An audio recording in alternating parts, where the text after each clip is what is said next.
Chapter 110 मानो कह रहे हो, और इसका मुझसे क्या लेना देना। अर्नव ने आह भरी, ये जानते हुए कि उसके पास इसका अरेंजमेंट करने के अलावा कोई ऑप्शन नहीं था। विहान अभी भी हॉस्पिटल में एडमिट था। उसकी चोटें सीरियस थीं और उसके दोनों हाथ और पैर बिस्तर से बंधे हुए थे, जिससे वह पूरी तरह से नीला हो गया था। वो केवल सिया से बात करना चाहता था, इसलिए फोर्स ने उसका अरेंजमेंट कर दिया था और उस पर पूरी निगरानी रखी गई थी। और उस रूम में चारों तरफ सीसी कैमरा लगाए गए थे, जिससे दोनों के बीच हुई जितनी भी बातें हों उन्हें रिकॉर्ड किया जा सके। जब सिया अंदर आए तो विहान ने अपनी आंखें बंद कर ली थी और आराम करने का नाटक कर रहा था। राघव ने कहा, डोंट वरी, ये सेशन केवल छोटा सा होगा। सिया अंदर आई और बोली, मिस्टर सिंह, मैंने सुना है आप मुझसे मिलना चाहती थे। ये सुनकर विहान की आंखें खुल गईं। उसकी निगाहें उस पर टिकी थीं, जो नफरत से जल रही थीं। सिया ने एक कुर्सी खींची और उसके पास बैठ गई। मैं यहाँ हूँ, बोलो क्या चाहते हो। ये सुनकर विहान ने अपने दांत बींच लिए। उसे समझना ही आ रहा था सिया इतनी अप्रभावित कैसे है। अचानक वह सब समझ गया। वह बोला, तो तुम शुरू से ही मेरे साथ खेल रही थी। वह सब झूठ था। विहान की आवाज भारी थी और उसकी सांस कंट्रोल से बाहर थी।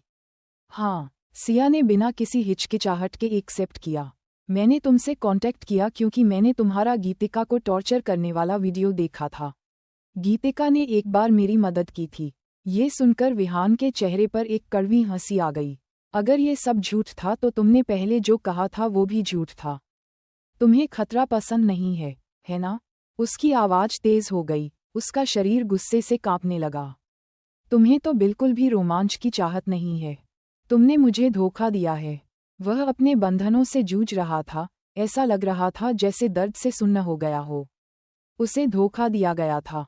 पहली बार उसे लगा था कि वह किसी ऐसे इंसान से मिला है जो उसे सचमुच समझता है। वो उसे अपना जीवन साथी समझने लगा था। लेकिन अब सिया उसे बता रही थी कि यह सब उसका एक भ्रम था। सिया ने उसके गुस्से का जवाब ठंडी और निराश निगाहों से दिया। मैं एक नॉर्मल इंसान हूँ, विहान। दूसरी ओर तुम तो एक जानवर हो। तुमने न जाने कितने मासूमों को चोट पहुंचाई है। तुम एक बाद से बदतर जानवर बन गए हो, विहान। विहान एक पल के लिए रुक गया और शांत हो गया। अचानक वो हंसने लगा। उसकी हंसी डरावनी लग रही थी। उसकी नजरें गुस्से से सिया पर टिकी हुई थी। तुमने 3 साल जेल में बिताए और अभी तक नहीं समझी। उसने हंसते हुए कहा, ये दुनिया ऐसी ही है। अगर तुम नहीं खाओगे तो तुम्हें खा लिया जाएगा। फिर भी तुम उसके भोले कैसे हो सकती हो? सिया को राक्षस के साथ नैतिकता पर बहस करने में कोई इंटरेस्ट नहीं था। अगर तुम बस इतना ही कहना चाहते थे तो ये बातचीत खत्म हो गई है। वह उठ खड़ी हुई, जाने के लिए तैयार। अचानक विहान की आवाज ने उसे रोक दिया। शौर्य के साथ तुम्हारा रिश्ता क्या है? सिया पीछे मुड़ी, उसकी आवाज बर्फ सी ठंडी थी। तुम जानने लायक नहीं हो, विहान। ये सुनकर विहान ठिठक गया, फिर अचानक हंस पड़ा। उसके उस रिएक्शन ने सिया को नाराज कर दिया। जैसे ही वह बोलने वाली थी, उसने उसे बीच में ही रोक दिया। क्या तुम जानती हो कि उन लोगों के डेड बॉडीज कहाँ हैं? नहीं न। क्या तुम्हें पता है उनकी राख कहाँ है? विहान ये सब हंसते हुए कह रहा था, लेकिन सिया के दिल गुस्से का अवार फूट रहा था। उसने खुद को जैसे तैसे कंट्रोल किया हुआ था। विहान उसकी ओर झुका और अपनी ठंडी मगर धीमी आवाज में बोला, उन सभी का अंतिम संस्कार नहीं किया गया, लेकिन उनके परिवारों ने कभी उनकी असली राख के लिए कुछ नहीं किया। उन्हें जो मिला वह कुछ मलबे से मिली धूल थी, और वे बेवकूफ़ ये सोचकर फूट कर रोए कि वे अपने प्रियजनों को मौत के घाट उतार रहे हैं। लेकिन असली राख मैंने उसे सीवा में बहा दिया। ये सुनकर सिया का पूरा शरीर अकड़ गया। विहान ने उसकी आंखों में बदलाव देखा और हंस पड़ा और बोला, क्या तुम मुझे मारना चाहती हो? आगे बढ़ो, मार दो। वह उसे ताना मार रहा था और उसे कंट्रोल खोने की चुनौती दे रहा था। सिया के होंठ व्यंग्यात्मक भाव से मुड़ गए। फिर बिना किसी हिचकिचाहट के उसने एक कुर्सी उठाई और उसे उस पर पटक दिया। कमरे में एक जोरदार आवाज गूंजी। विहान ने एक घुटी हुई सांस ली। उसका शरीर दर्द से टूट रहा था। सिया ने अपनी कलाई मोड़ी और शांति से उसकी ओर देखा। तुम तो मार खाने के लिए एक्साइटेड लग रहे थे।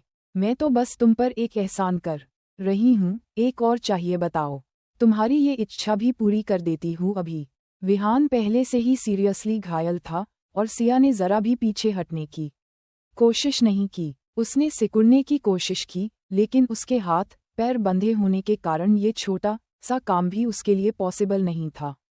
कंट्रोल रूम में ये नज़ारा देखकर अर्नव ने धीमी सीटी बजाई और कहा, वाह क्या बात है भाभी, आपकी नज़र तो गजब है। उसने राघव की ओर देखा, लेकिन राघव उस पर बिल्कुल ध्यान नहीं दे रहा था। उसकी नज़रें मॉनिटर पर टिकी थीं, जो सिया को गौर से देख रहा था। अरब मुस्कुराया। उसका दोस्त निश्चित रूप से एक लव सिक फूल बन गया था।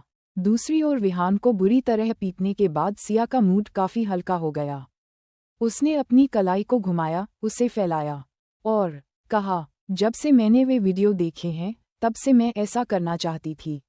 वाह का चेहरा दर्द से भर हो गया था। उसने सिया को घूरा लेकिन कुछ नहीं कहा। वो जानता था सिया निर्दयी थी। वह उसके चेहरे पर नहीं गई थी। उसने उसके शरीर के सबसे दर्दनाक जगहों पर निशाना साधा था, जो पहले से ही चोटिल और डैमेज्ड थे। वह उसे शाप देने के लिए शब्द भी नहीं निकाल सका। ओह, तो तुम्हें दर्द होता है? तुम्हें दूसरों को सताने में मज़ा आता है, लेकिन जब तुम्हारे साथ ऐसा होता है तो तुम्हें अच्छा नहीं लगता। उद्धरण चिन्ह। विहान ने अपने दांत दिखाए लेकिन चुप रहा। सिया ने कुछ पल तक उसे घूरा, फिर उसका इंटरेस्ट खत्म हो गया। वह उसके जैसी बनने वाली नहीं थी। बिना एक और शब्द कहे वह मुड़ी और बाहर चली गई। राघव और अर्नव बाहर ही इंतजार कर रहे थे। अर्नव ने उसे अंगूठा दिखाया, जैसे आपने इतना खराब भी नहीं किया भाभी। सिया को अचानक थोड़ा दोषी महसूस होने लगा। उसने राघव की ओर देखा। क्या मैंने कोई परेशानी खड़ी कर दी? सॉरी, मैं खुद पर कंट्रोल नहीं कर सकी।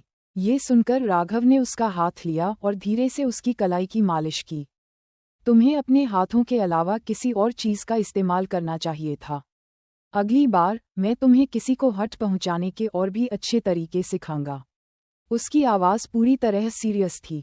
इस पर अर्नव खांसा और बोला, क्या तुम दोनों खुद पर अभी के लिए कंट्रोल कर सकते हो? प्लीज़ यहाँ अपना अटैचमेंट शो ऑफ मत करो। राघव ने उसे अनदेखा कर दिया। सिया को अपने पास खींच लिया। अर्नव ने उन्हें जाते हुए देखकर आह भरी। हाँ, उसका दोस्त डोमिनेटिंग था, जो अपना राइट लेकर पैदा हुआ था। ये कभी नहीं बदलने वाला था। ये हॉस्पिटल वही था जिसमें उसकी दादी एडमिट हुई थी, इसलिए वह जाने से पहले एक बार डॉक्टर रिवाज से मिलकर उनको थैंक यू बोलना चाहती थी। उसकी दादी की देखभाल डॉक्टर रिवाज ने बखूबी की थी, लेकिन उसके इस विचार से राघव बिल्कुल भी खुश नहीं था। हालांकि उसने कहा कुछ भी नहीं, क्योंकि वैसे भी कुछ ही दिनों में वह दोनों इस जगह को छोड़कर हमेशा के लिए जाने वाले थे। जब डॉक्टर रिवाज ने किया और राघव को साथ में देखा तो वह समझ गए कि वे दोनों क्यों आए हैं। डॉक्टर रिवाज ने कहा, मिस सिया, आपकी दादी मुझे हमेशा कहती थी वह बहुत खुश नसीब है क्योंकि आपके जैसी बेटी उनके पास है। मुझे उम्मीद है आप हमेशा खुश रहेगी। मुझे पता है, सिया ने धीरे से जवाब दिया। मैंने उनके कहे सारे काम पूरे कर लिए हैं और आज मैं आपको गुड बाय बोलने के लिए आई हूँ। ये सुनकर डॉक्टर रिवाज चौंक गए और बोले, क्या तुम जा रही हो? उसकी नज़र राघव पर पड़ी, मानो उसे पहले से ही कारण पता चल गया हो। उनके चेहरे पर निराशा के भाव थे, फिर भी उन्होंने कहा, शायद यही अच्छा है। मुंबई तुम्हारे जैसे लोगों के लिए नहीं है। तुम टैलेंटेड हो, तुम्हें अपनी लाइफ में कुछ बड़ा करना चाहिए। मुझे उम्मीद है तुम्हारा फ्यूचर ब्राइट होगा। थैंक यू डॉक्टर रिवाज, आपका भी। उन्होंने कुछ देर तक बात की, उसके बाद वो दोनों वहां से निकल गए। जैसे ही वे नीचे की ओर चले, सिया अचानक रुक गई। रास्ते में एक कुर्सी पर कोई जाना पहचाना व्यक्ति सिर झुकाए बैठा था। उसके देखने पर के बाद डॉक्टर रिवाज बोले, उसकी माँ बीमार है। वह वीर के बारे में बात कर रहा था।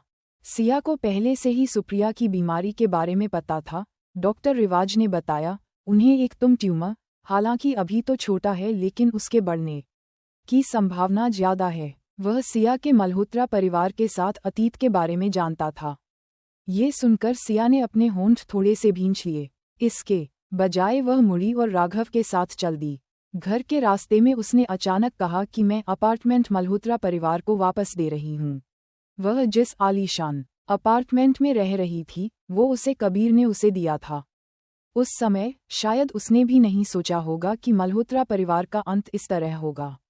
अब उनके दिवालिया हो जाने के बाद उनकी सारी संपत्ति जब्त कर ली गई थी। सुप्रिया और वीर उस घर में रह रहे थे जो शिवान को उसके यूनिवर्सिटी से एजा प्राइज मिला था, लेकिन सुप्रिया की बीमारी के कारण हो सकता है उनके इलाज में खर्चा ज्यादा हो जाए। हालांकि सियानी वीर को कुछ पैसा दिया था, लेकिन वह इतना नहीं था कि वह उनके सारे मेडिकल एक्सपेंस को कवर कर पाए। राघव ने पलक भी नहीं झपकाई और कहा, ठीक है, तुम्हारी मर्जी। उसके लिए ये घर वैसे भी कोई मायने नहीं रखता था। तभी सिया ने रात को देखते हुए पूछा, तुम्हें नहीं लगता मैं उनके साथ नरमी से पेश आ रही हूँ?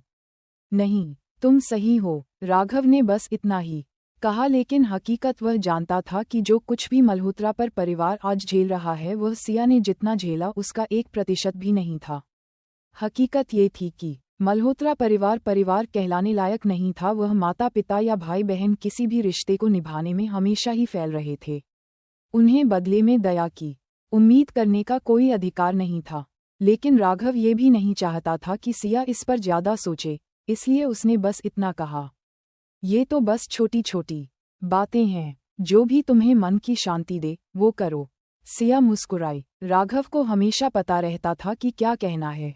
अगली शाम सिया अस्पताल के बाहर इंतजार कर रही थी। हॉस्पिटल जब बाहर निकला तब तक बहुत देर हो चुकी थी। वह पूरी तरह थका हुआ लग रहा था। इससे पहले उन्हें कभी रियल जिम्मेदारियां नहीं निभानी पड़ी थीं। अब उसके पूरे परिवार का भार उसके कंधों पर आ गया था। चिपसिया उसकी सामने आए तो वही शौक है क्या, और बोला, सिया। वह डरा हुआ था। क्या होगा आगे जानने के लिए सुनते रहिए मेरी कहानी का अगला एपिसोड। और कमेंट करके बताइए मेरी स्टोरी आप लोगों को कैसी लगी। लाइक कीजिए, शेयर कीजिए, कमेंट कीजिए और सब्सक्राइब करना ना भूलिए।